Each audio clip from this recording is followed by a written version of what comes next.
Hello guys, welcome to my YouTube channel Tech Wisdom and welcome to another important tutorial video on this channel. And in this video I'm going to show you how you can insert checkbox on your Microsoft Word. So without any delay, let's start the video. First of all, go to your Microsoft Word, and here first we have to enable the developer mode. To do that, go to Files and select More here and select Options.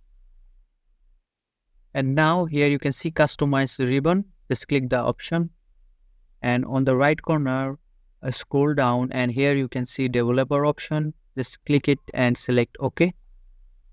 And as you can see, I have a developer option enabled. Just click the developer option here, and here you can see the checkbox.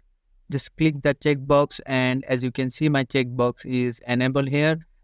Now if I enter, and the checkbox contain X, but you can change it by right clicking it here, by clicking it and select properties here.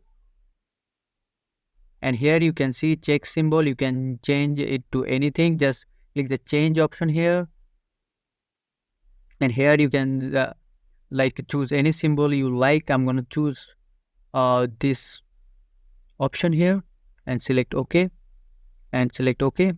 And after that, as you can see, my checkbox is changed. So this is the video. I hope this video helps you. And if this video does help you, please consider subscribing to this channel. And I will see you guys in the next video.